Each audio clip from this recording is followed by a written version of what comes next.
Jacob. Mike. Jacob, tell me about the first Star Wars item you ever owned. Pajamas, coffee mug, Reese action figure, whatever it was. Just tell me. Reese. Just answer the question, Jacob. Okay. I don't know. It's hard to say. I started collecting at a really young age. So if I had to guess, it would probably be the Power of the Force Cantina Showdown set. It was like a 3-piece set with Dr. Evazan, Ponda Baba, and Obi-Wan Kenobi. Those two had guns, he had a lightsaber, and they had like a little stand that they could stand on. That way you could like kind of set up the scene. And then there was like a cardboard cutout so you could put the picture, like the background of the cantina behind him. Those are the guys that tap Luke on the shoulder in the cantina? Yes. Yes, it is. He doesn't like you. I'm sorry. I don't like you either. Yeah, poor guys never stood a chance with old Obi-Wan. We're wanted men. This little one's not worth the effort. Come, let me get you something.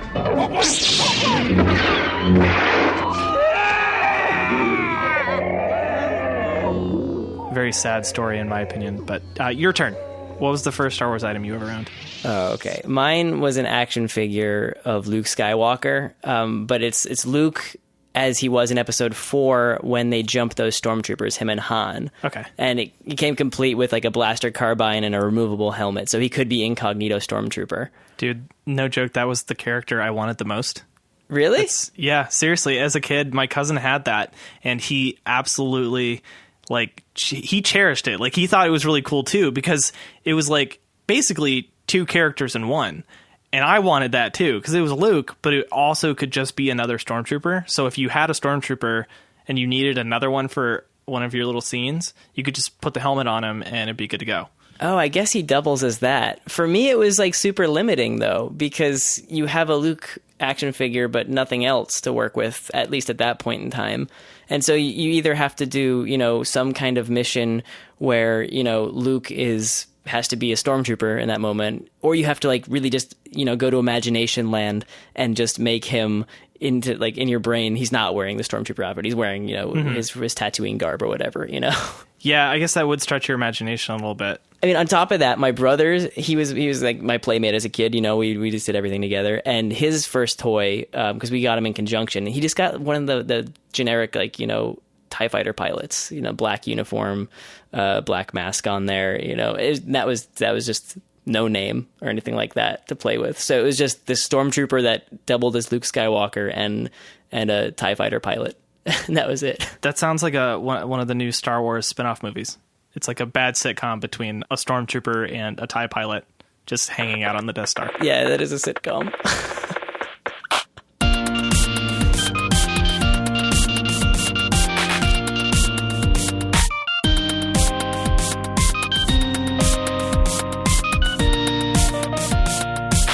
Welcome back to Bantha Fodder. My name is Mike Kamate. And I'm Jacob Tender. Oh, it's been so long. Yeah, it's been 2 months, and I apologize for that. It's probably mostly my fault. It's okay. You've been doing stuff. I've been doing stuff too. What's new in your world, Jacob? Tell everybody at home about what you've been doing with your life. Well, Mike, I have a mistress. A mistress? I have a podcasting mistress. And what are you saying? How could you? I'm sorry. I'm sorry. I was called back to the music industry, and I am doing a music industry podcast called Variable Bitrate, in which I talk about music with people who also like to talk about music. That seems very on topic for you, like as far as what you like to do. So yeah, it kind of covers all my bases. Yeah, you're branching out. It's good. Yeah, I got Star Wars, I got music, and hopefully soon I'll have that podcast with my girlfriend about food. My God. That'll be absolutely everything that I care about. What about you, though?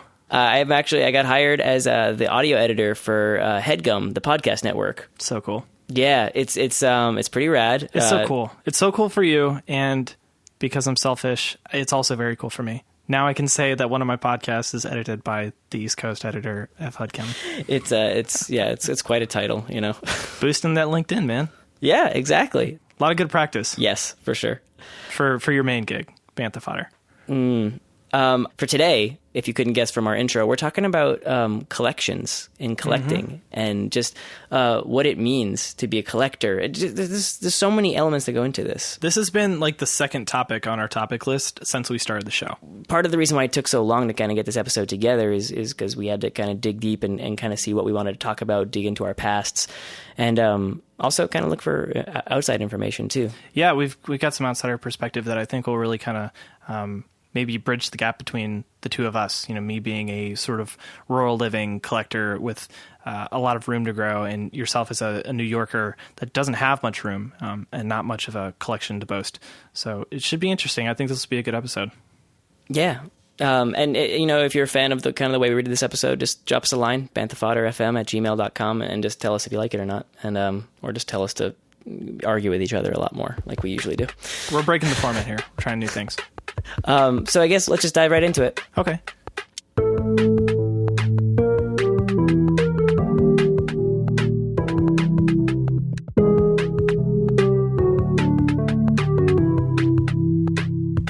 Without even talking about Star Wars, what did you collect when you were growing up?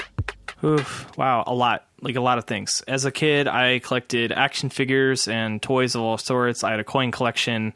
I would collect patches in Boy Scouts. Like I collected just about everything from bottle caps to actual real collectibles.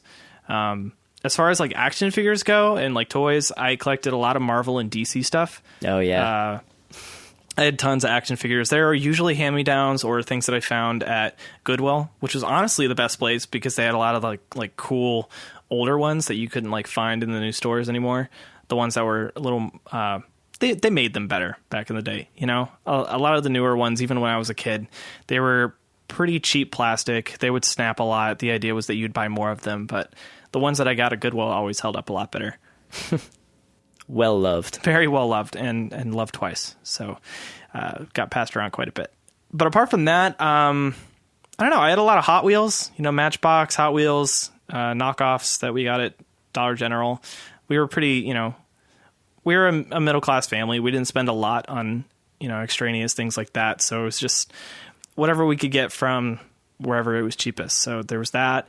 My dad would always buy me die-cast tractors, which was kind of unique and indicative of where I was living. I still have them somewhere. It's a pretty mighty collection of die-cast John Deeres.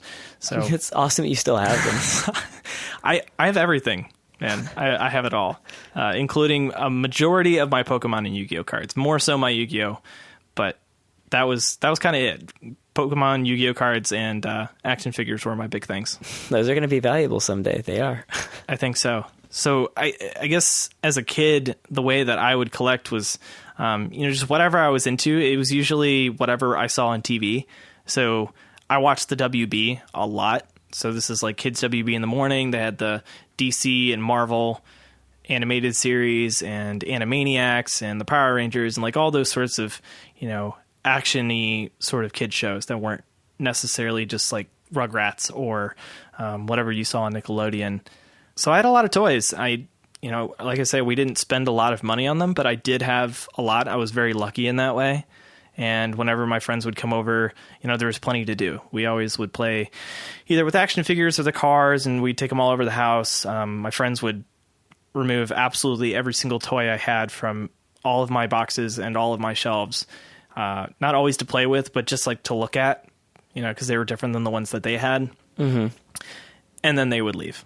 Like their mom would call from downstairs, and then I'm just like, you didn't help. So I had to put them all away myself, and that sucked. That was such a big deal, though, going to your friend's house and getting to play with their toys, because their toys were always different than yours. For some reason, I don't know why it was, but it never aligned, and that was good. Like I had a neighbor who had like all these Power Ranger toys, and I just I didn't have any of ththose Power Ranger toys. I had some, but not those. And I would just go over, and it was weird because like he was my friend, but at the same time I'm like, I really need to see your Megazord, man. Like I got to see this thing. Did you trade? Were you up for trades? With toys, we would borrow. We would trade for brief periods of time. And my old best friend and I, we traded Spider-Man action figures at one point, and I was like getting really attached to the trade that I had made.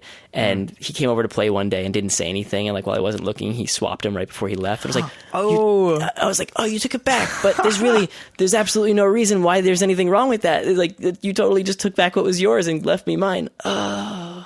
But like, yeah, that was the problem with trade, is that you get attached. That's funny. I also traded for a short amount of time.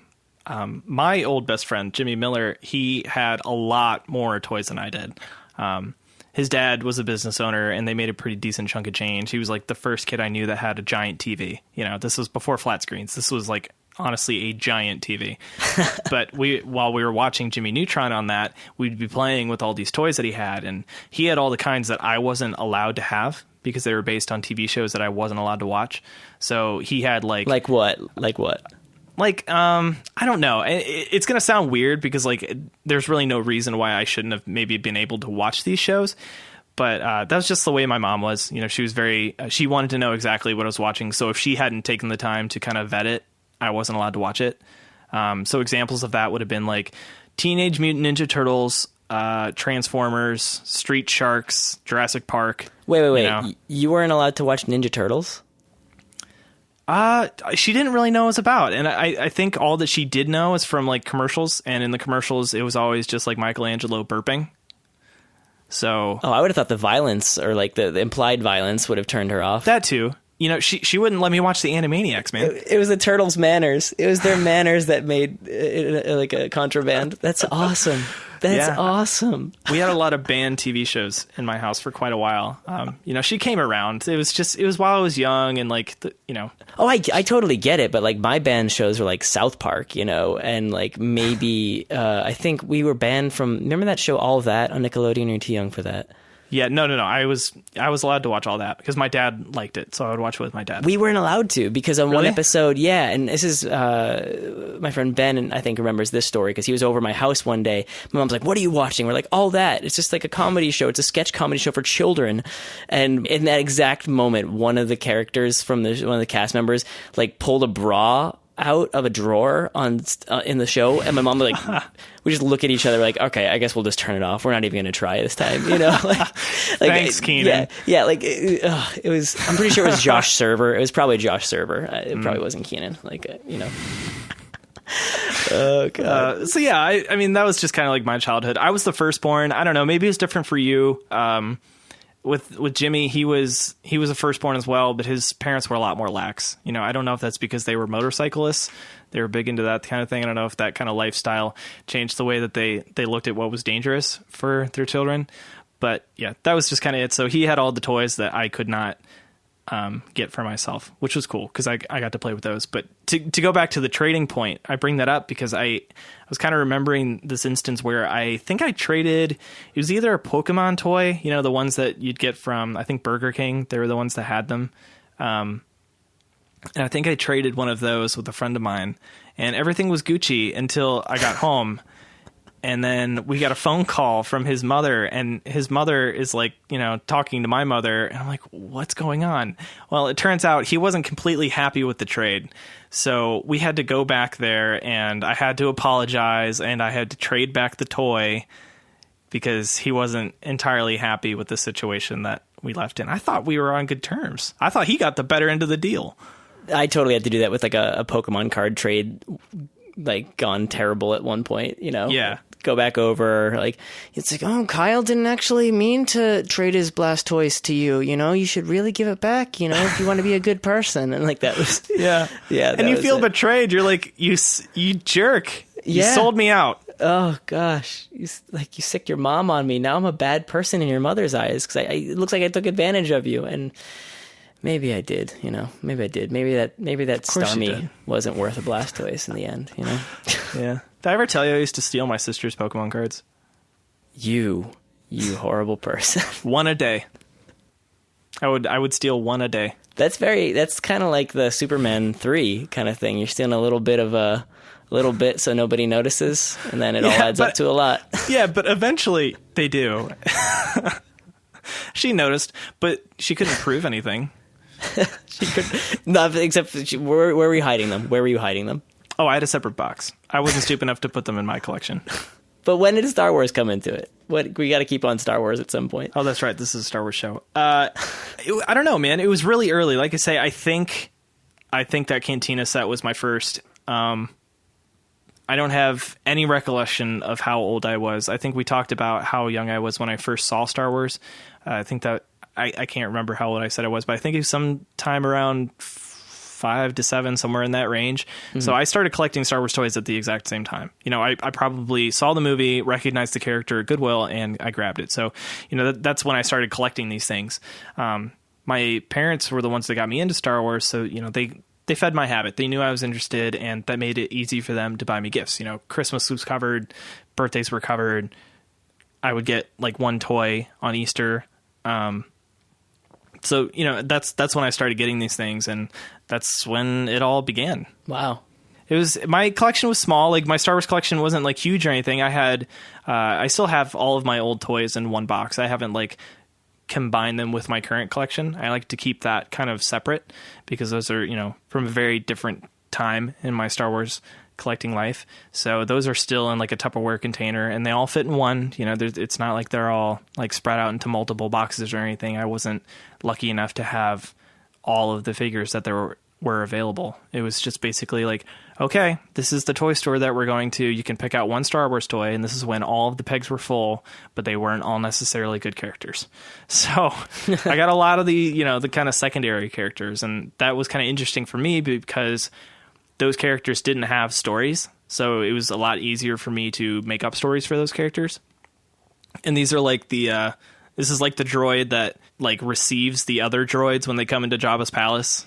Oh yeah, you know, that guy, Weequay, the guard at Jabba's palace. I had a lot of the Power of the Force or Power of the Jedi toys from Return of the Jedi. So that's where a majority of my toys came from, and so yeah, I played with those. But I would also see all my friends and my cousins. Man, oh my gosh, have I told you about my cousin's collection? No. This collection was amazing. It was absolutely incredible. Like, he was a very, very lucky boy. His name was Nick Dysert. He's a cousin of mine who still lives in the area. I still get to see him on occasion. And as far as he tells me, all of his toys are still at his dad's house. I almost brought it up to his dad when I went out to dinner with him the other night, but I was kind of afraid to, because I don't know if like Nick would be cool with it, but I want to go through those toys so bad because my memory of those toys are like still so strong, because he lined his room. His entire room had like this baseboard around it, and there were figures everywhere. He had all the figures, all of the Lego sets, like the big Star Destroyer sets, you know what I mean? Like big ones. Wow. And he would take them to the fair. Like, these were like big enough sets that he could put them in the fair and win prizes. He had like all of the guns and the lightsabers. He had everything, you know. It was a Star Wars paradise, and he was a little bit older than me, so it wasn't like I would go over there just to like hang out with Nick for the day. I would go over there when my parents went over there to hang out with them, and I think Nick kind of begrudgingly had to entertain me for a few hours. I bet you didn't put any of them away after you were done playing with them, just like all the kids you hated that came over to your place. No way, man. I was a respectful kid. I would take them out of like the whatever cases he had them in, and I would look at them and I would put them back. I wasn't the kind of guy that was like taking these characters outside and playing with them in the sandbox. I was like playing with them inside on his carpet. When I was done with them, I would put them in a case. I would grab another case and I would play with those. I know how that feels. It's called empathy. It's empathy. I need a fact checker on this one. We got to talk to him. I need his side of the story to know what you left on his bedroom floor and how he stepped on it and broke it later because of you. I think he listens to the show. He mentioned that he did when we first started. So Nick, go ahead and send us an email at banthafodderfm@gmail.com. But what about you, man? What did you collect when you were a kid? It was similar to what you kind of had, you know. I mean, we had similar upbringings. I feel like this is a weird thing to say, but like I feel like I had more like I was in more of a suburban kind of thing, less rural. It was like upper middle class upbringing kind of thing. So we had a really extensive toy collection in my house, and you know, like, and it was pretty much everything that you said you couldn't have. I forget where you stood on Power Rangers or your mom stood in Power Rangers, but yeah, we had like Ninja Turtles, Power Rangers, a lot of Legos, like a ton of Legos. Beanie Babies, you know, like Oh man. Yeah, like lots of Beanie Babies, and Transformers were really huge too. We had a lot of hand-me-down Transformers from like older cousins or something like that who kind of grew out of them. But I think the biggest thing about this was that when I was very young, probably like 5 or 6, my dad built a playroom in our basement. He finished our basement. It was like a dank, dark, disgusting cellar that he just turned into this amazing playroom entertainment place, you know, for the kids. And he built these toy bins for us that doubled as beds, you know, like, but you'd move the bed off of it and there's this toy bin underneath, you know, so we had, it was, he really cared about, you know, us having a great playtime experience. You know, it wasn't a huge area, but it was just big enough to, like, you know, set up the Hot Wheels track or something like that if we wanted to. Like, we had a lot. And I kind of, the reason I say, like, it's a weird thing to talk about is because when you look back on it, it feels really weird to admit that you had a lot as a kid. Right. Because as a kid, you don't get that. You always just like want more. Right. And you cry because you don't get something. And yeah, I mean, like, there's this weird sense of shame that I carry about like having that many toys, because I think about, you know, like, oh, well, I wish that, you know, my parents had done something else with like that money, you know, right. Anything. Anything. That adult empathy. Yeah. It's like, as an adult now, I look back and I'm like, I cannot believe that I have boxes of action figures. And, you know, it comes from a nice place because they want to see you happy and make sure that you're enjoying your childhood, and they see this is how you enjoy your childhood. So they'll give you an action figure or something that you've been asking for, or that they'll think you like. You know, I do want to say though that, like, it wasn't just like, you know, I wouldn't ask for something and get it immediately. It was very much holiday based, you know, right. Which again in itself is like a privilege. It's an amazing privilege to have that. But you know, that tapered off as I got older, and as soon as, you know, I have an allowance that I'm being given, which is a privilege also. But yeah, as soon as I have my own allowance, or as soon as I get a job, or, you know, like mowing lawns or whatever, as like a 10 or 12-year-old, or like shoveling snow in the wintertime, then kind of the responsibility of buying my own toys gets shifted onto me. And that's probably when it tapered off as a collector too. But I don't know. It's just wait, how old were you at this point? At which point? Like when it started tapering off? I was 13. And, you know, I was just getting ready to go to high school and kind of realizing, like, oh, I'm way too old to be doing this right now. It was like that weird self-awareness that kind of sinks in. Yeah. Yeah, I don't know. I mean, what I wonder is if anybody who's listening to this podcast now also has that kind of familiar feeling, or like where you're saying like, oh, did my parents have to buy? Like, I feel bad about that. I don't know. Maybe just like the Catholic guilt that I have, or something like that. I don't know. Like, I'm not a devout Catholic by any means, but I think it's just ingrained in you. But like, you know, you question whether you were spoiled or not, and I think the indicator is the kind of person you turn out to be. So hopefully you turn out to be a good person and you weren't spoiled. But you can still like be given a lot of toys or something. I don't know. It's just something I think about and I toss over, probably going back a lot to that guilt kind of thing. That's an interesting concept. Yeah. I haven't really thought about that too much. It's probably because like I always knew how thrifty my parents were. Right. You know, I knew that like I would get new toys on like big holidays, big events, but when it was just like a more like a celebratory, or just like a, hey, you know what, you're a good kid, you've been behaving great lately, you've been getting good grades on your report card, you know, let's just go out and like get a couple packs of Pokemon cards, pick out some cards while I'm checking out here at the register, or, you know, let's go to the store and pick out some toys. And like we would get some toys from like the, you know, the clearance area, or, you know, just some of the older ones, not necessarily the new flashy ones that make noise and stuff like that, just like the regular figures. So I mean, I definitely, like, I'm super grateful. I hope that comes across. I'm amazed that I was able to, you know, have that sort of upbringing. I didn't have like the nice big playroom downstairs. Mine was still very much that mildewy, stinky basement. But we did have carpet, and I had a toy chest down there and an IBM computer that ran Windows 95 and a couple of old Lucasfilm games. So, you know, I had enough to keep me entertained. It didn't have to be the newest stuff either, because it was new to me. So I think from that respect, I think that's where maybe I kind of discharged some of that guilt. Just because I knew that it was a special thing when I got it, and I understood that, and I was raised to understand that from the get-go. Yeah, I think I was too, but for some reason, it just like in retrospect, it really it won't stop resonating with me, being like, "Wow, you were very lucky," like or something like that. It's a weird thing to think about. Maybe it's also the atmosphere that you are living in now. I mean, you're probably getting close to the age where your parents had you. I don't know how old your parents were. My mom was about my age, I think, when she had me. My dad was a little bit older. Okay. But yeah, no, that's definitely something that's very sobering to think about. Right. I mean, yeah. I mean, I'm now older than my mother was when she had me, and that's a strange thought. But for you, since you live in New York, and it's a lot more expensive probably to live there than it was for when your parents were, raising you, and you probably pinch more pennies, and maybe you're not at the point in your career that they were, like, or maybe that you kind of like realize just how much money and investment they put into your happiness as a kid. That's exactly it. And I think it kind of, we're entering into the realm of some like weird psychology stuff now, but I feel like, like seeing your kid happy may be, like a huge motivator in providing for them. I think there's an element of classical conditioning in it too. Like you said, like, oh, you've been a good kid this week, we can go get a toy or something like that. I had that too, more than a good kid. Like, it's like you did really good in this test that was coming up or something, you got a good grade on your report card. There's definitely an element of classical conditioning, but I do think seeing your kid happy probably is something that would override the part in your brain being like, oh, I'm glad I bought this thing for my kid. I don't know. It's a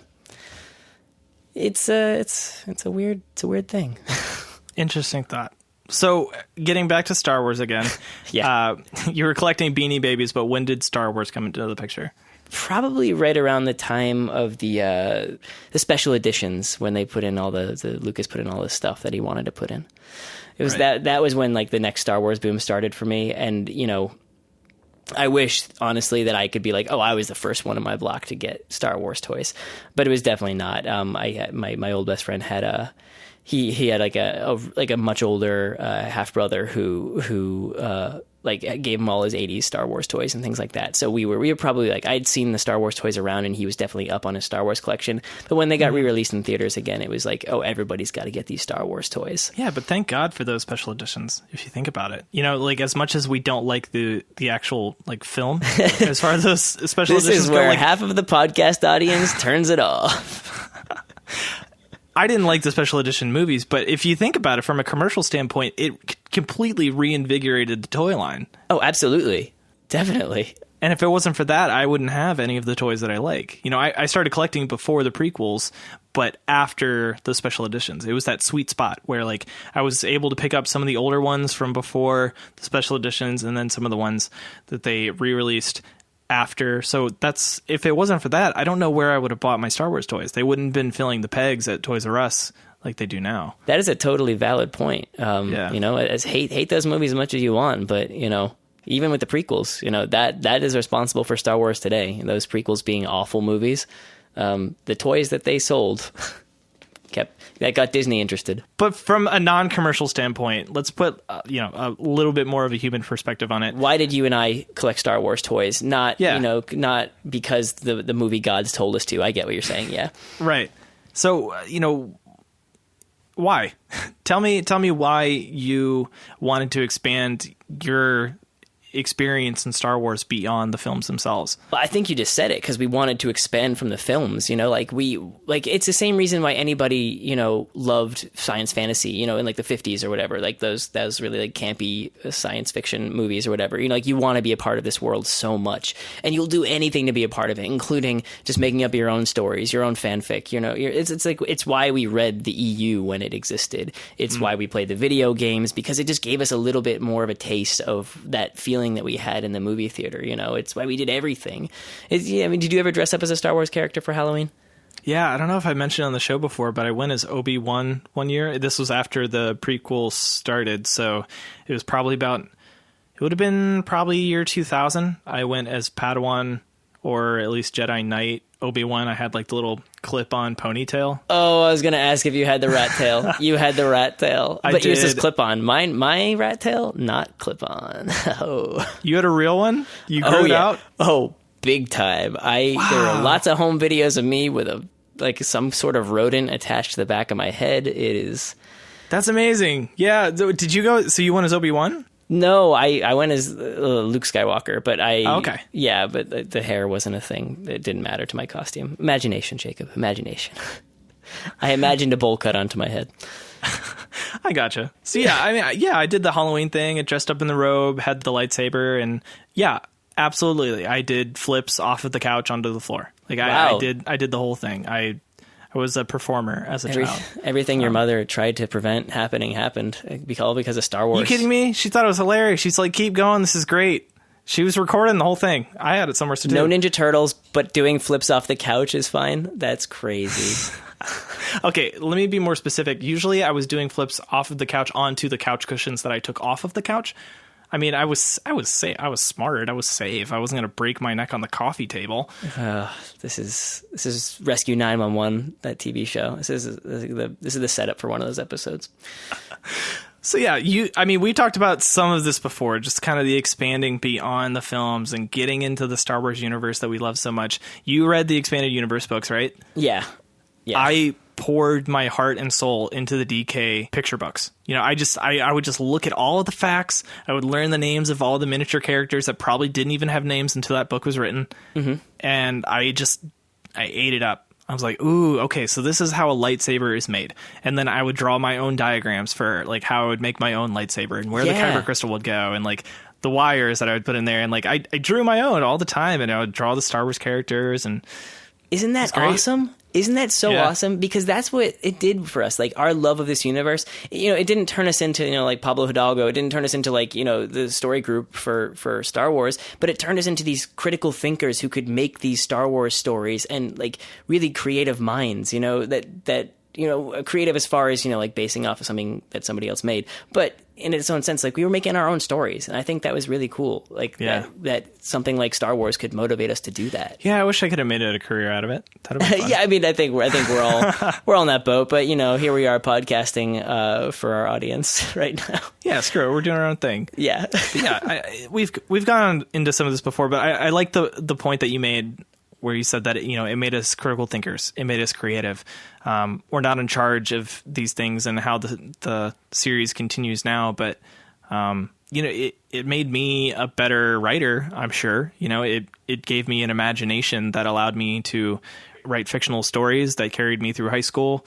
And, I don't know how many science fiction novels I started, none to any releasable degree, but, they're all science fiction related and definitely drew heavily from Star Wars and other science fiction series that I liked at the same time. So I think it's cool. The whole collectible thing, it really invigorates a Star Wars fan. We talked about your first piece, but you had to have, or you have to have now, like a favorite piece. I've thought about this long and hard. I have a pretty decent and sizable Star Wars collection. It's nothing like comparable to the ones that you see on the TV shows on TLC or anything. It's nothing like museum worthy. But my favorite piece is my Chewbacca head. You have a Chewbacca head? I have a massive Chewbacca head. It is to scale. And it's sitting on this little cabinet next to me. It looks at me. Jacob, that's terrifying. It is terrifying. It's actually really scary. I'll have pictures in the show notes, but let me explain what this is and how I got it. About 2 years ago, I had some family come into town for Christmas. So I had to go to work some days still. I got some days off, obviously, for the holiday, and I got to see them, but on the days where I was working, they would go with my grandparents or with my dad, and they would just, go out and about and do some stuff, and usually shopping trips. They went to the antique mall in one of the larger towns near me, and it's this massive building. absolutely huge, and people can rent out booths, and basically they just bring in a bunch of antiques shit and they fill it up. And then if you're interested in it, you grab an attendant and they come and get it and they bring it up to the front for you and then they ring you out. I had never been there before, but I was sent a photo by my cousin while he was there, and I was at work, and I opened up the phone and he's like, we're at the antique mall. This is here. You should get this. And it's this Chewbacca head. And I had no idea what I was looking at. I thought I was looking at a mask. And I'm like, is this a Chewbacca mask? And he's like, no, it's a full bust. It's a life-size bust of a decapitated Chewbacca head. But not like a bloody, gory one, right? Like just a... No. It's just his head sitting neatly on a plate. Does not make it any better. There's no blood. It's not supposed to be a gory thing. Like the intention is not for him to be decapitated. It's just a bust. It's just supposed to be taxidermied. Yeah, I mean, essentially taxidermied Chewbacca. Essentially, that's what it is. Displayed in your home, right? So this is like a very unique piece. It's actually modeled off of the original masks that were used by Peter Mayhew in the movies, and it was made by Mario Chiodo of Elusive Concepts, which is this company that made movie props back in the day. Do you shampoo it regularly? No, it's covered. I have a plexiglass case around it, so dust can't even touch it. But I'd say that this is probably my favorite piece, my most valuable piece, and the most unique piece that I could possibly have. If I had a mantelpiece, it would be sitting there. It's a conversation piece, at least, It's great, man. When we first moved here, a lot of my stuff was in the downstairs spare room, just, as we're kind of unpacking things and moving them around. So before I had my office set up and I had a place for it, it was just sitting there on the floor. And when the guy came in to put in the cable for our internet, it was just sitting there looking at him on the shelf next to the router. And he's like, this is the most perturbing thing I've ever seen. Yeah, that sounds like a normal reaction to me. Yeah, that's why I love it. It's a huge conversation piece. People love it. It's the first thing people talk about when they are looking, around my office and my room, and that's why it's my favorite. It's probably the first reason people think that you're a serial killer. I didn't do the beheading. I just purchased it. Okay, Mike, tell me, what's your favorite piece?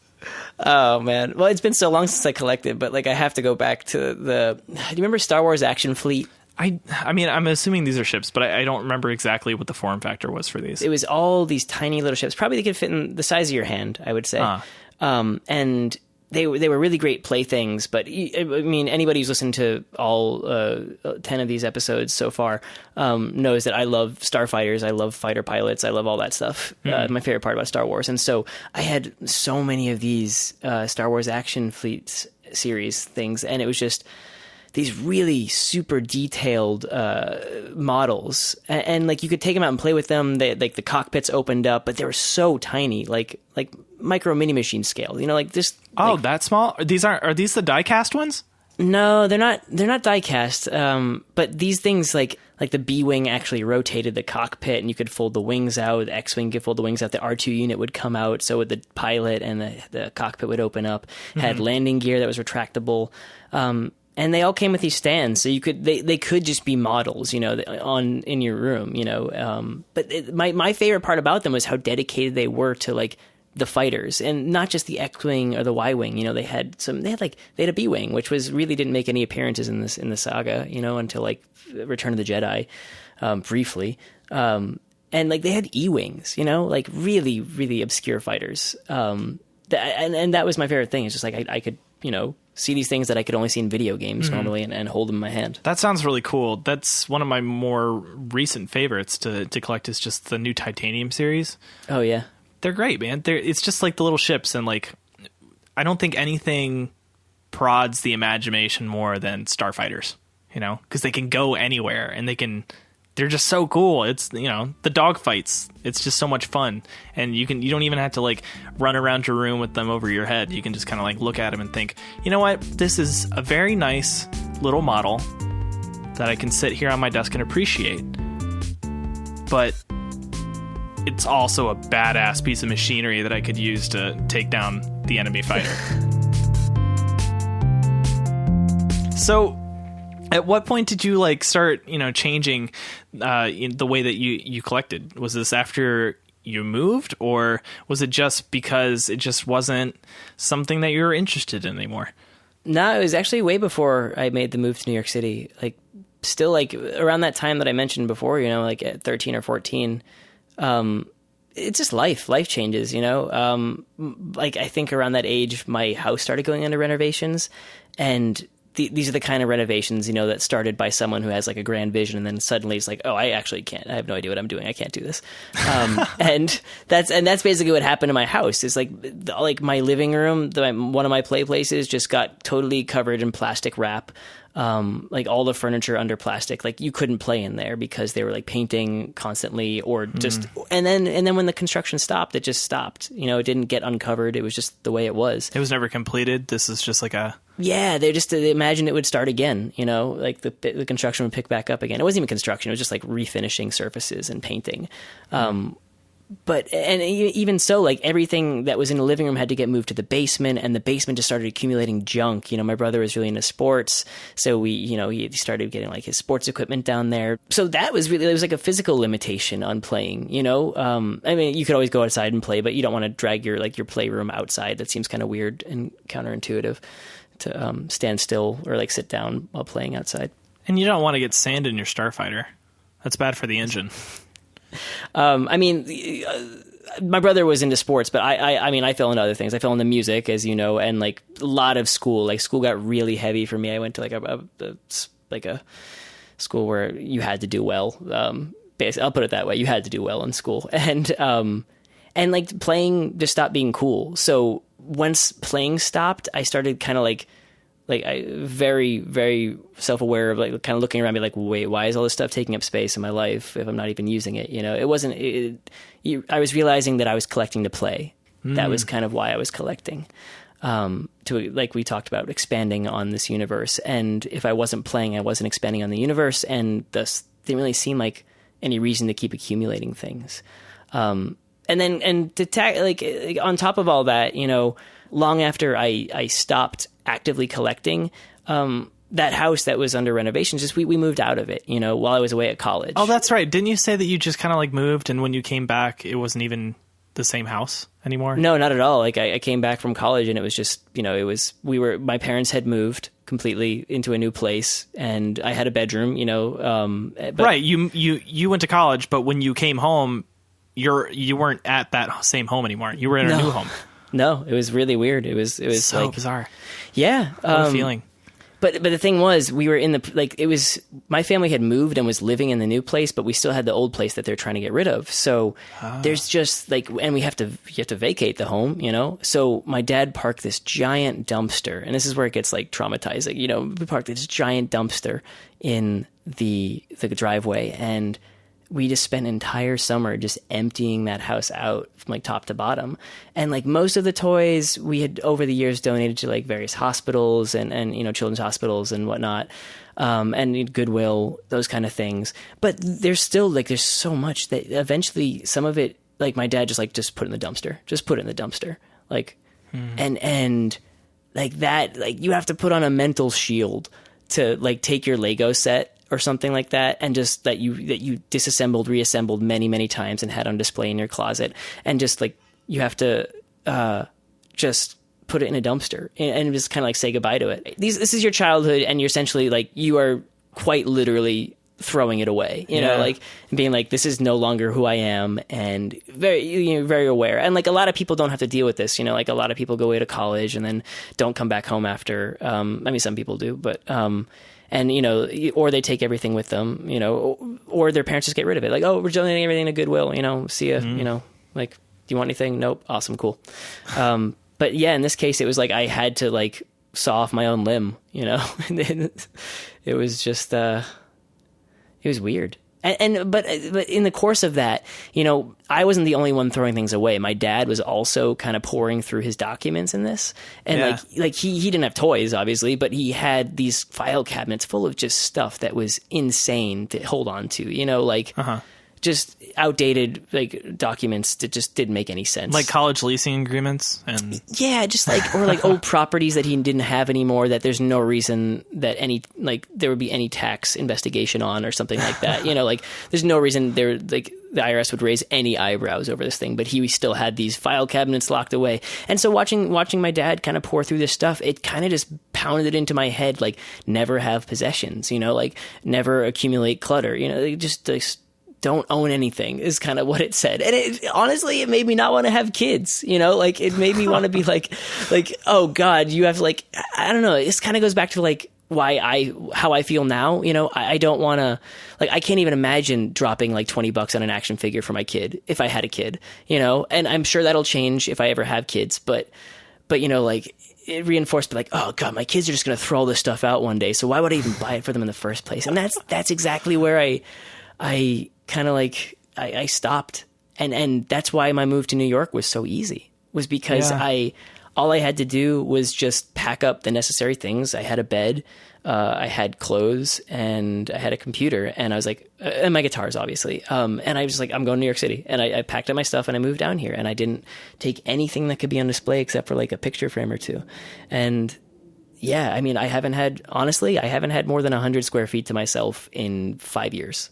Wow. There's a 1975 lyric that's pertinent to that. It really resonates with me because I like the idea of it. I just know that I can't identify with that because of the way that, I attach myself to these physical things. But the lyric is, I took all my things that make sound and the rest that I could do without. And that sounds exactly like what you're doing. You're taking your music, your computer, and basically whatever is on your back. And you're just like heading to the big city. Yeah, I mean, stuff still accumulates, so you still feel like you have a lot when you don't. But yeah, no, I mean, the things in my life are very much things that don't take up space, and that's, yeah, I mean, after that dumpster, and even just like moving in New York City, I've moved. I mean, I think this is kind of the way of the world in New York City, but you'll move once every 1 year, 2 if you're lucky, or if you find a place you love, but I was very much, moving around a lot. I've moved like 4 times in 4.5 years. And yeah, I don't know. Just packing and unpacking is a nightmare. So I can't imagine trying to collect on top of that, Yeah, that's so different from the way that I live. Yeah. Well, I mean, it's a stark contrast. Well, how does, like, what are the changes you've gone through some changes? Like, so how have those affected kind of what you do? Well, like about the same time that you did, probably late middle school, early high school. I wasn't collecting things as much. I was more into collecting music. So I was getting CDs from the library and ripping those and starting my digital music collection. So that was like the thing that I was really into at the time. But then soon after that, when I was old enough to have a job and, generate some income, that meant getting back into Star Wars toys and into vinyl. So I was able to, continue buying the music stuff, but, Star Wars was starting to maybe warm back up into a franchise again after Disney bought it. And I'm like, okay, well, great. Now's the time to start buying up some stuff. So I just started, buying more Star Wars toys with all this disposable income that I had. What was the incentive though? Because you can do a lot with disposable income. Yeah, well, it's probably a product of the way that my college career went. I think for maybe most college kids, if they're not super dedicated to their studies and like, the sort of bookish type that are going to college honestly to further their career and to do well and to get good grades and that whole bit. I think most others are going to school for the social experiences, not necessarily partying, but, hanging out with people, maybe traveling some, perhaps drinking some, spending their money and that sort of thing. I went to a college that was dry and there was nothing going on in the area to do socially. So it was me and my roommate, and we just hung out all day and we played Minecraft and we created our own Pokemon Game Boy games using software that we had. We were shutaway nerds to the utmost degree. I would listen to my vinyl collection. I was doing a lot of writing at the time, freelance writing and writing for Under the Gun. So that took a lot of my time when I wasn't in class. So I didn't have much else to spend my money on. I was buying things on eBay every single day. It was kind of ridiculous. Wow. Well, Yeah. that's nuts. Like, Yeah, it so was. It was kind of just like, it was quite literally disposable income, you know? Yeah, I mean, no, obviously- I was making very good money at the time, and I was just hemorrhaging all of that away, like immediately. I probably should have been paying off my school loan a little faster, but you know, in the grand scheme of things, it doesn't really matter that much. Like I was working to keep myself busy and to partially pay for school, which I did. Like my college loans are almost nearly paid off already. I'm 23 years old. I'm very lucky in that way. I was fairly responsible with that sort of thing, and I was making enough money that like I could be responsible and be irresponsible at the same time. I know that doesn't make sense, but to me it did. So I was able to pay for my college loans, but I was also able to buy all of this junk, which I would use essentially to fill up my bedroom at home. So I was in college with I had a roommate. I had a very small dorm that allowed me to have a very small segment of my record collection there. I would usually keep maybe 15 LPs there that I could listen to on my little Crosby record player that I kept on top of my bookshelf. But then the rest of it I would just take home, or I would have sent home, and I would just open it up when I got there. Every time I went home for the weekend was like a giant mail day, and there would be a huge package collection at the bottom of my bed, and I would be able to, it was like Christmas. So I would just open all these things, and then I would just fill up this room that I wasn't even inhabiting. So it was just, I would fill all my shelves, I would fill my closet, and all of these toys, all these records would just kind of fill the space there. So I guess where most people as they grow up sort of stop collecting things, that's when things started ramping up for me. And there were certain things that I kind of grew out of, and I knew I didn't really need anymore. My Pokemon cards are a good example of that. I gave those away to my cousin. I knew that he would get a lot more enjoyment out of them than I would. That said, I still have a vast majority of my childhood toys. I have them in bins. They're still under my childhood bed. My bedroom at my dad's house is mostly the same as the way I left it when I moved out last year. I took my desk and my bookshelves, my record cabinet, and my dresser. But apart from that, a majority of my vinyl records are still at my dad's house, and my old bed is still there. And since there is, less furniture in there, I can actually fit more things in there. And my dad is more than fine with me continuing to use that as a storage space. So anything I can't fit here is still there. And that just, I'm sure that's not great for my psyche. That gives me an opportunity to fill even more space. But I think that's where we differ. And, the way you were talking about your dad throwing all these things away, like, and you having to throw these things away, like I can't really identify with that. There are definitely items from my childhood that I wish I still had that I know were sold at garage sales. That I may have given permission for that kind of offhandedly, not really realizing the repercussions of that decision. But I guess it doesn't really matter. But it's an interesting to think about, and I like that you brought up the fact that your father was throwing all these things away too. And although you think that a lot of this was probably useless, like I remember my dad doing some of these things as well. And this is when I really sort of realized that I thought about possessions in a way that was different than my mother and maybe my father. I understand and fully recognize that I cling to physical objects more than most, and perhaps more than I should.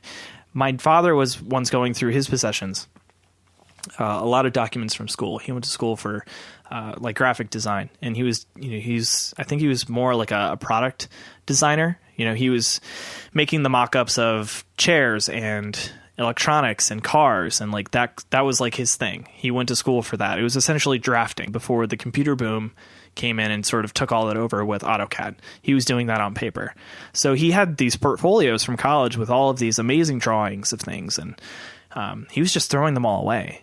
And when he was, pitching them, I was pulling them back out of the trash, and I was pulling them back upstairs and saving them, because I'm like, this is amazing work, and this is something that like I didn't know he was doing. I didn't know that this was like part of his past, and that's really interesting. And like, that's a way that I could kind of creatively identify with my dad. So I wanted to like save that and catalog that. And that's very much the way that I think about most things. I'm an archivist in my own way. I catalog things, and it's probably an illness. I should probably talk to somebody about it. But, it's different from the way that you're looking at these things. And like when you say that sort of activity made you never want to have kids, that's sort of like, buying them things that are probably frivolous and at some point will seem like a waste of money. Like to me, that's a bonding experience. And if I ever do have kids, I like the idea of maybe going out and buying Star Wars toys with my kids and letting them look at my collection, not play with them, but look at them. Well, if you teach them how to put them away, then maybe they're allowed to. Yes, to they will definitely learn that. But when we go to the store, we will buy 2. One for them, one for me. They can do whatever they want. If they want to take it out of the package, that's fine. But mine will stay in the box. Oh, my God. So running it back to present day and in the way that we're collecting now, like I have a pretty decent collection that I am, filling my apartment with, and to a certain degree filling my childhood bedroom at my father's house with. And you're living in New York, which means you have a lot less space. And that seems to be kind of prohibiting you from either restarting or continuing your collection as a Star Wars fan. So given your situation, do you think that's just not possible to do? Actually, no way. No. I mean, like, I don't think I'm that unique in my feelings on collection, but I know for a fact that it's not the only way here in New York City. It's not. It's not? No, definitely not. That's why I visited this guy. Then we shall go. Okay. Who the hell was that? I actually left Brooklyn and I went to talk to a friend from the city, someone who considers himself a collector, even under the constraints New York has kind of put on us. I'm Jared Shapiro, originally from Charleston, South Carolina, now living in the metropolis known as New York City, more specifically in Queens. Good place over here. So what kind of collector are we talking about here? Is he strictly into Star Wars? No, not at all. Like, he's actually a huge wrestling fan too. His Funko collection has almost as many wrestlers as it does Star Wars characters. So this is a thing he's been doing for a while then, right? It doesn't seem like the kind of lifestyle you just pick up after moving to New York. Oh yeah, it goes way back. What's funny is I remember my first Star Wars action figure was a Hoth Luke Skywalker when I was about 4 years old. It was from the original Kenner line from 80. Okay. That was my original Star Wars toy. I don't know why I remember that so well. And as a kid, I had a big collection. I had grandparents who were antique dealers. We used to go to the flea market. It was the mid to late 80s when Star Wars wasn't popular, so you could get figures pretty cheap. Mm-hmm. In fact, I think I got a Darth Vader collector's carrying case filled with figures for about $20. Oh my gosh, my co-host talks about that a lot. My Vader case is filling up, Mike. I'm probably going to need a second one for all these vintage figures I've been getting. Mine definitely weren't as cheap as $20 for a full lot, but that's pretty cool. Could you find a second one of those even? Oh, yeah, I'm sure I can. I mean, I've been buying mine from a private collector, and they're in amazing condition. But I think if I looked hard enough, I could probably get one for a decent price. Yeah, I definitely thought of you when he mentioned that. I remember the late 80s with Star Wars. Like, when I was growing up, I was the only kid in, like, first and second grade that liked Star Wars. It was ridiculous. Like, I would talk to somebody and mention, like, Chewbacca, and they'd be like, I hate those Star Wars movies, they're terrible. It's so weird now compared to when I was younger. Because kids now, I mean, you can't sneeze and not see something Star Wars. But yeah, late 80s, it had just kind of gone out of fashion so much that it was like it was a wasteland, so to speak. It's hard to imagine a time when Star Wars wasn't popular, but I mean, like, what happens a year or two after Return of the Jedi comes out? It's done. The saga's complete, on to the next big toy fad for kids, at least until the movies get re-released to the next generation, like it was for us. Jared's a little bit older than you and I, so his childhood fell within one of those dead-in-the-water periods for Star Wars. Huh. That's interesting. So what about space? He said he was from Charleston originally, but then he moved to New York. Well, we didn't talk a lot about his childhood with Star Wars, and from what it seemed like, Jared's collection had a kind of renaissance after he left to go to college, so, kind of picked up after childhood. Why is that? Well, remember all those action figures he got at the flea market with his grandparents? Yeah. Yeah, it was pretty awesome.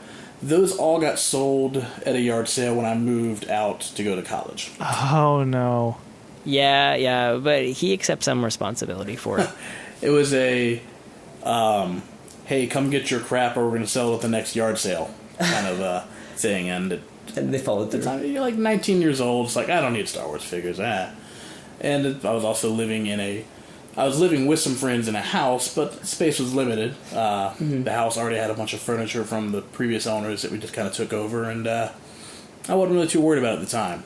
So there's that idea of space and not having enough of it. And this is before he moved to New York. Yeah, it seemed like a post-college apartment in South Carolina, like a very shared living situation. I was it was a 3-bedroom house. I was kind of in charge of it, and I had roommates rotating throughout. I was there for about 8 years. For the most part, the figures I had, they were kept away. There were some closets that weren't used, so I kept them in those. Eventually, I turned the second bedroom, well, I guess third bedroom, the other extra bedroom, I turned into my production area when I was doing video and audio podcasts a few years back. And since I wasn't using the closet for anything other than storing microphones and cables, I used the upper shelving for storing the figures and things like that. So basically a tiny storage unit. Yeah, exactly. So what happens to all his stuff? How does he go from living with extra bedroom space to the New York style of compact living? It was a combination of a few things. A big part of that was downsizing, though. Was that tough to do? He said it was voluntary. Well, I guess you could say it's voluntary. It was voluntary? Okay. Because I could have probably moved with all the stuff, but I would have been paying an extra $150 a month for a storage locker somewhere. So were you considering that at any point? When I first moved up here, before I actually had a place, I was sleeping on a friend's couch for about a month. So I had a storage locker for that, because I didn't really have much of a choice. Right. But it gets expensive, and I don't know. I didn't feel bad selling it. How did he choose? Like, what stays and what goes? I honestly have no idea. I mean, like, how would you choose?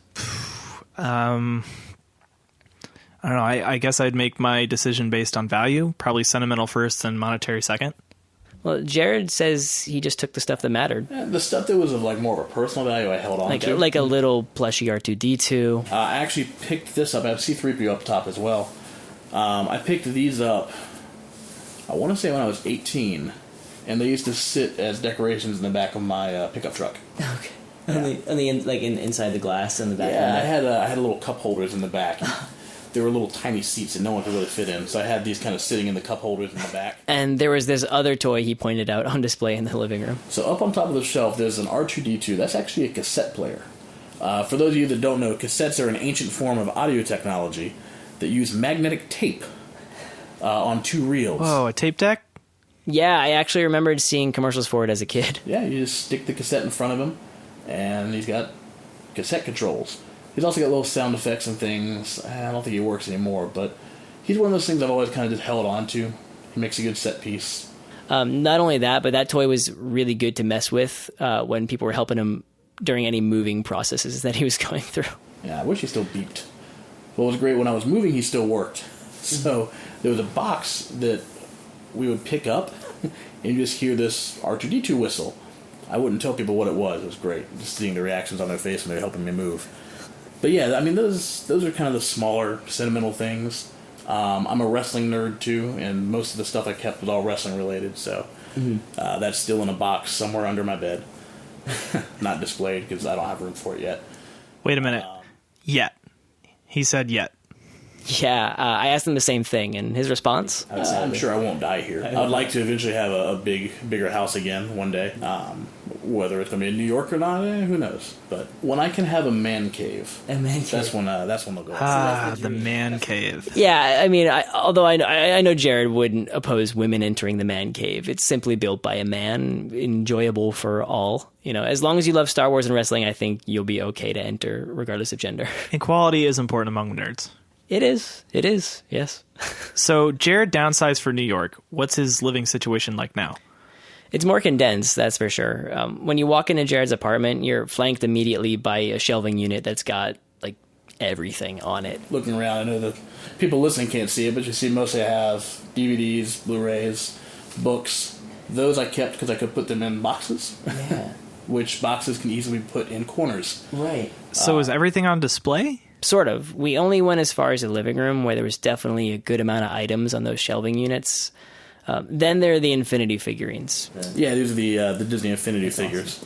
That's cool. Which Keeps a lot of those in plastic bins set aside near the TV, as they're essentially really stylized gaming tools. Those are amazing. I wish that I could actually buy some of those. They're becoming a lot less expensive now that Infinity has been sort of canceled.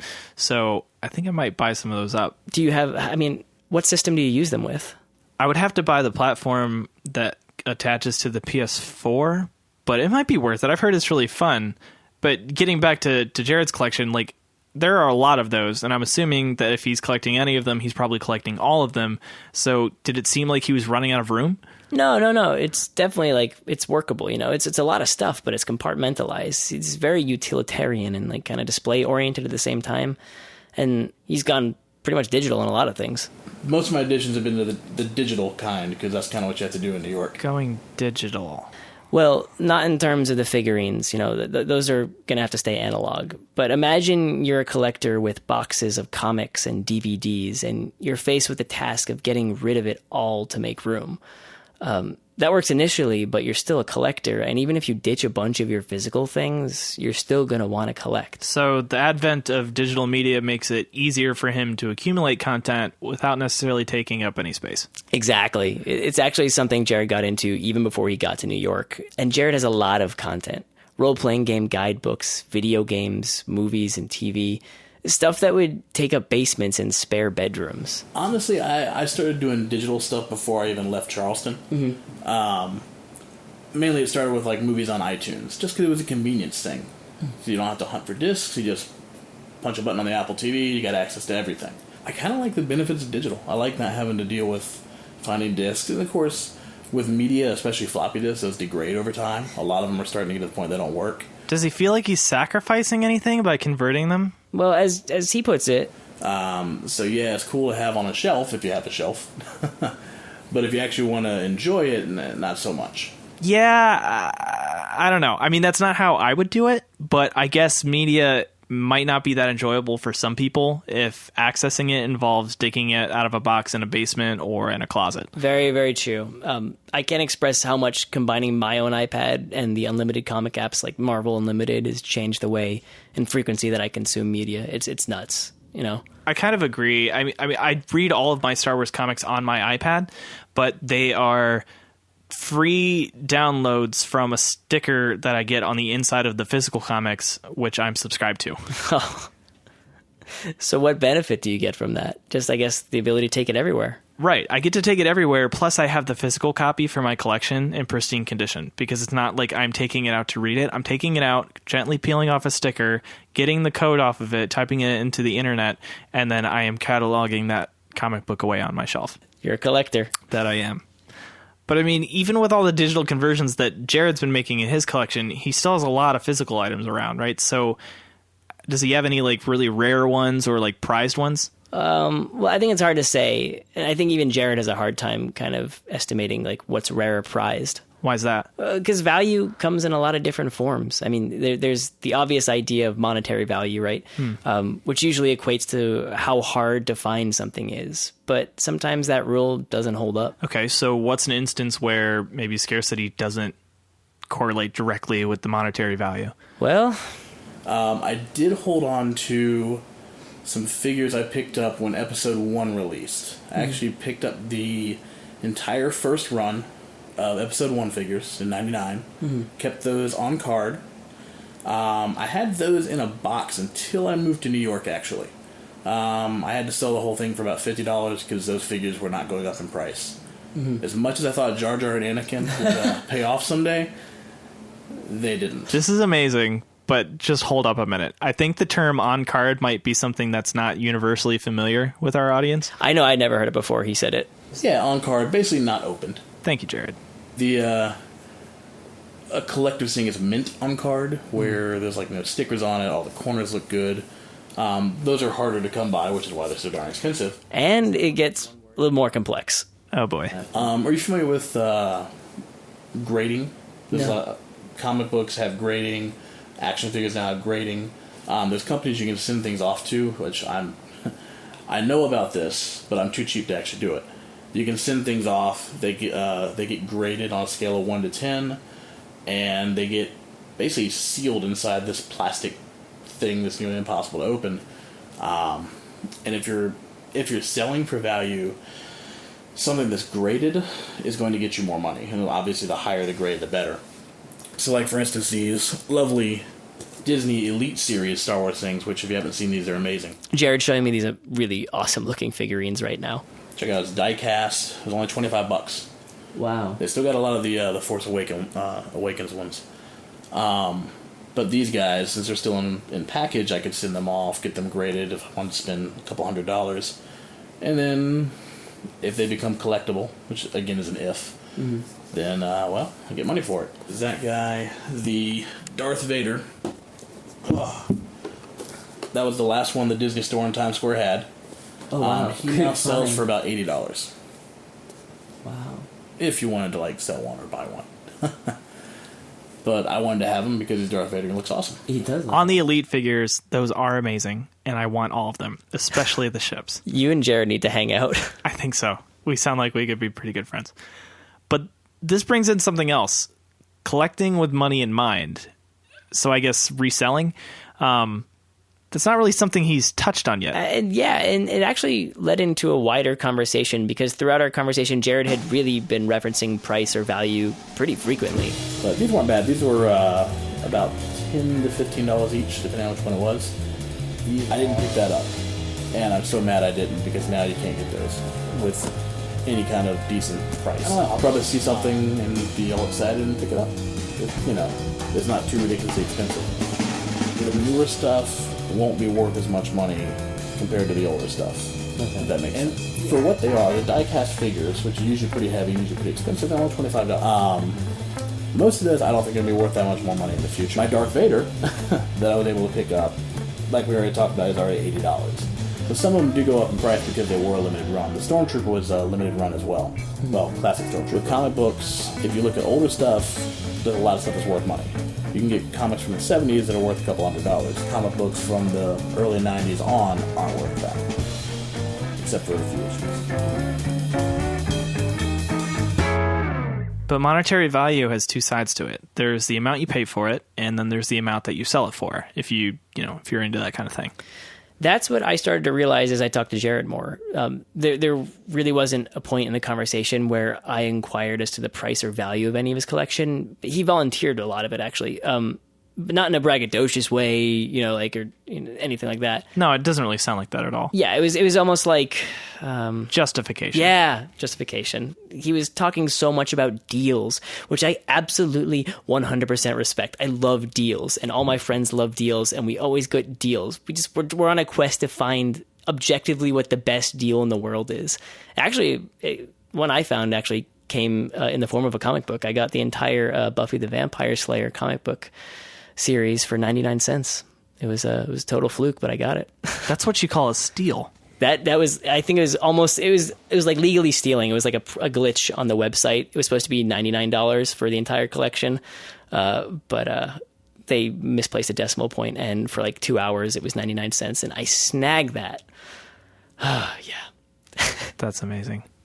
But I mean, Jared's deals, like he does it really conscientiously. For me, that kind of begged the question, what would he do with unlimited funding, Well, we already know that he would expand his collection if he had more space. Right. But there's still the question of what he would buy. So I just asked him point blank, if space was an issue, does financial responsibility kind of keep you in check? That's what limits me pretty much. I think with collecting, there's some people that will go out and buy everything. Like, they have to have the complete collection. And it's just not feasible. Okay. If you've got the money to spend, great. But if you get to the point where you're like, I like this Darth Vader, but I don't like ramen, then, you got to make the right decision there. Usually, like, when I go on buying sprees of stuff, like I bought the Infinity figures. I bought most of these pretty much from Black Friday to maybe January. And the main reason was they were on sale. I was like, I like these. These look kind of cool. And Best Buy was pretty much half price for most of the Christmas time. and I've got some club thing I signed up for their video games. It gives me like another 20% off. So I'm basically getting $15 figures for $5. Okay. So I kind of loaded up on them then. But even there, like, I just got the ones I wanted. There's all kinds of other characters I don't care about. I'm not going to go buy those. But some people will. Some people have to have Rees. Rees. Yeah, I had the same reaction. Okay, so that explains the beginning of the episode. I know. I didn't know who it was either. Rees. Rees. Rees. What's that? Oh, you don't know Rees? Hang on. I don't know On Card and I don't know Rees. This guy hosts a podcast about Star Wars and doesn't know Rees. It sounds like he's calling you out. He has every right to. I am an awful, terrible nerd. I don't disagree with him with respect to that. But going back to what he just said, there's that justification again with all the Best Buy deals. It seems like he's doing his best to be a collector, but a responsible one. That, and he's a collector that knows that money isn't the reason why he's collecting. Collecting should be fun. If you want value, buy stocks. Yeah. Especially in Disney. So what about the other side? The selling side of things, that one. Yeah. I actually just came out and asked him that. You know, like, if, you know, he's collecting with the intent to sell his stuff. No, I collect more because I'm a nerd. And that's what we do. Well put. Value wasn't really a big deal to me, except for when it's like, oh, I don't have space, or I won't have space, let me get rid of these. Then it was kind of nice to try to get some money back out of them, but no, it was never really a thing. And I think most collectors you talk to, they're not collecting for value per se. They're collecting just kind of because they like having stuff. Yeah, but I bet it goes deeper than that. It does. There's something about having a physical representation of a fantasy character. Like, hey, look, I can pick up Darth Vader right now. Before, Darth Vader was just a person on a screen, and that was it. As a kid, Darth Vader was an action figure I could hold, and he could torture those bloody rebels. And now it's just, cool, it's Darth Vader. I always like that evil bastard.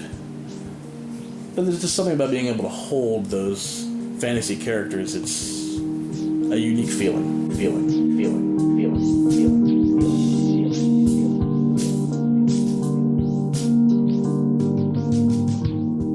As I started getting the materials together for this episode, I was telling my roommate about my old collection, all the Legos that I kept in my closet, about what it was like to get rid of them all. And we talked a little about the mental anguish of giving up stuff in New York City, whether it's because of the confines of a small apartment or just letting go of the remnants of past relationships.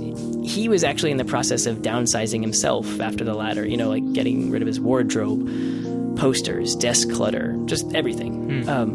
And so one night I'm working in my room editing, and he just walks in and he plops this toy down on my desk next to me and just kind of like, here, have this. And I look at it, and it's this little Lego piece, small enough to fit in the palm of my hands. It's an X-Wing fighter, complete with a little Lego man and Rebel pilot garb, and a little astromech head right behind him. The wings open and close on pivots, just kind of like my Action Fleet series. That's really cool.